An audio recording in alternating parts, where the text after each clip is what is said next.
몸인 교회를 세우는 권사라는 제목으로 선포해 주시겠습니다. 많은 은혜 받으시기 바랍니다. 감사합니다. 이렇게 좋은 날씨 속에서 또 지금까지 훈련 받으시고 또 하나님을 너무너무 사랑하는 마음 가지고 섬겨왔던 귀한 성도들이 권사의 직분을 받는 아름답고 귀한 시간입니다.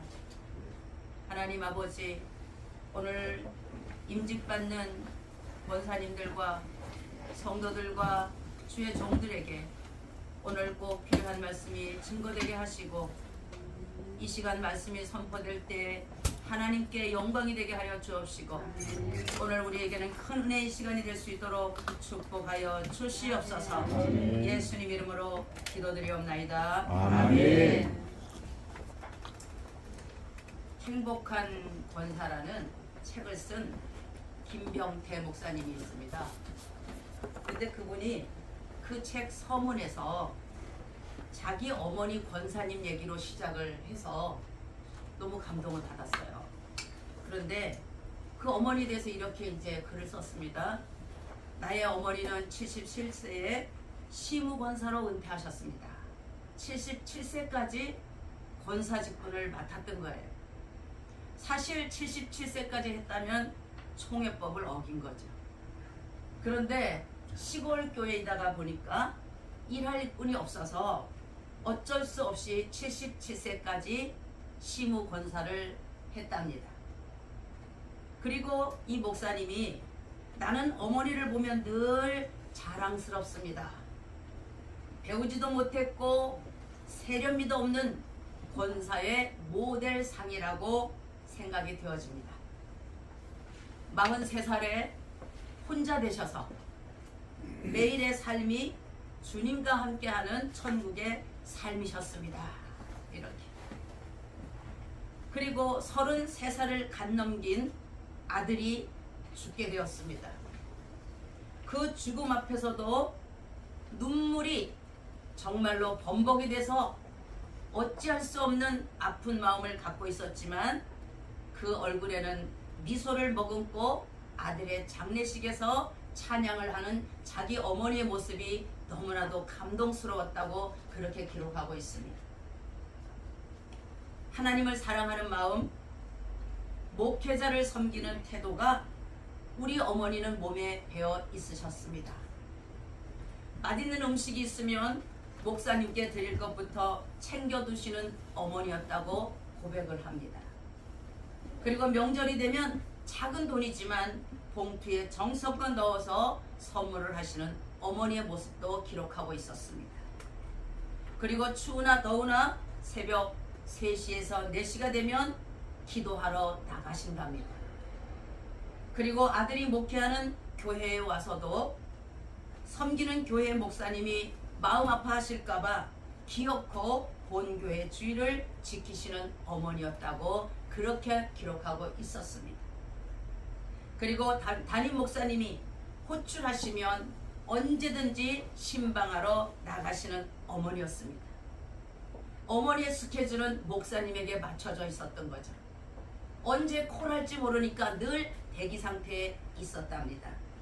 그리고 목사님이 부르지 않는 날은 혼자 가방을 들고 전도하러 나가시는 어머니였습니다.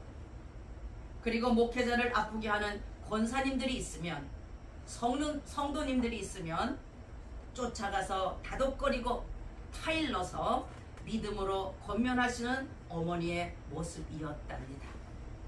얼마나 존경스럽습니까? 그런 어머니가 있었기에 또 그런 훌륭한 목회자도 있었다고 저는 생각이 되어집니다. 미국의 흑인 가수 20세기의 최고의 성악가로 엘토로 꼽히는 흑인 가수 메리언 앤더슨이라는 사람이 있대요.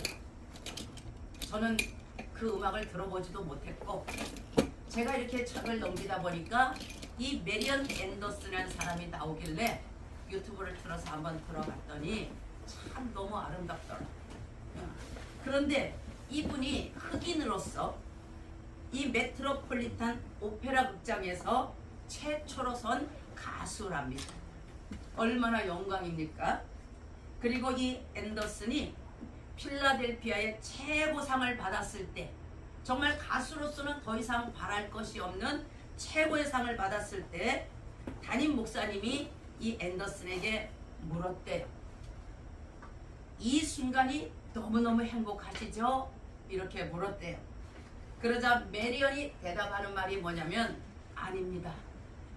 제가 가장 기쁜 순간은 목사님께서 우리 어머니의 소원대로 저를 헌금 시간에 독창자로 뽑아 주셨을 때 나는 너무 기뻤습니다.